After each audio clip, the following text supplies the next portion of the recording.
నమస్కారం V9 Telugu news కి స్వాగతం. నా పేరు సుమలత. నా పేరు జగదీష్ కుమార్. నేను జిల్లా హెడ్మాస్టర్ల సంఘం జిల్లా అధ్యక్షుడిని. అయితే గత 10 రోజుల నుంచి ఎగ్జామ్స్ ఎస్ఎస్సి ఎగ్జామ్స్ మార్చి 18 నుంచి ఈ రోజు వరకు జరుగుతూ ఉన్నాయి.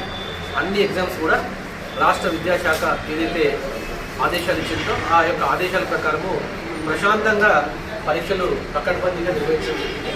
విద్యార్థులు కూడా ఇలాంటి ఒత్తిడి అదేవిధంగా ఆందోళన భయం లేకుండా విద్యార్థులు ప్రశాంత వాతావరణంలో పరీక్షలు రాశారు. మరి ఈ యొక్క పరీక్షల లోపల విద్యార్థులు ఎటువంటి ఆందోళన చెందాల్సిన అవసరం లేదు.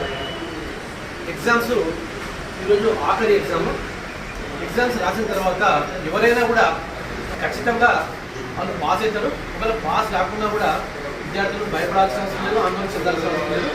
ఒకవేళ ఎందుకంటే ఈ యొక్క పరీక్షలు ముఖ్యం కాదు. మరి ఈ పరీక్షలు బాగా రాలేదని, లేకుంటే తల్లిదండ్రులు కోపడ్డారనో, లేకుంటే ఎవరన్నా టీచర్లు కోపడ్డారనో, లేకుంటే ఎవరైనా బంధువులు కోపడ్డారనో చిన్న చిన్న విషయాలకు మరి ఆత్మహత్యలు లాంటివి అట్లాంటి నిర్ణయాలు తీసుకోకుండా ఒక పాజిటివ్ దృక్పథంతో తీసుకొని మళ్ళీ ఏమైనా అయినా కూడా మళ్ళీ ఎగ్జామ్ ఇమ్మీడియట్గా ఉంటుంది కాబట్టి దాంట్లో ఖచ్చితంగా పాస్ అవుతామనే కాన్ఫిడెన్స్ తోటి. ఎందుకంటే ఇప్పుడు 7 పరీక్షలు రాస్తారు, ఏదైనా ఒకటే పరీక్ష రాయాల్సి వస్తుంది. ఆ ఒక్క పరీక్షకి మస్తు టైం ఉంటుంది కాబట్టి ఈజీగా పాస్ అయిపోతారు. అందరితో పాటు మళ్ళీ ఉన్నత విద్యను అంటే ఇంటర్మీడియట్ చేసే అవకాశం ఉంటుంది కాబట్టి విద్యార్థులు దీని గురించి ఆలోచించకూడదు, భయపడకూడదు. అదేవిధంగా జీవితం అనేది చాలా ముఖ్యం. ఎందుకంటే మాకు ఎంతోమంది 10వ తరగతి ఫెయిల్ అయిన తర్వాత పాస్ అయ్యి మంచి మంచి ఉన్నత శిఖరాలకు చేరిన వారు ఉన్నారు కాబట్టి విద్యార్థులు ఆందోళన చెందకూడదు.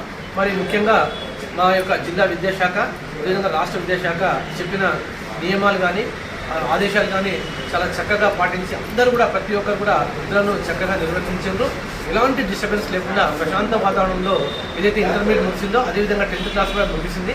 కాబట్టి విద్యార్థులందరూ కూడా ఖచ్చితంగా మంచి, ఎందుకంటే గత అకాడమిక్ స్టార్టింగ్ నుంచి అందరూ కూడా 10వ తరగతికి ప్రత్యేక తరగతులు మార్నింగ్ ఈవినింగ్ నిర్వహించారు.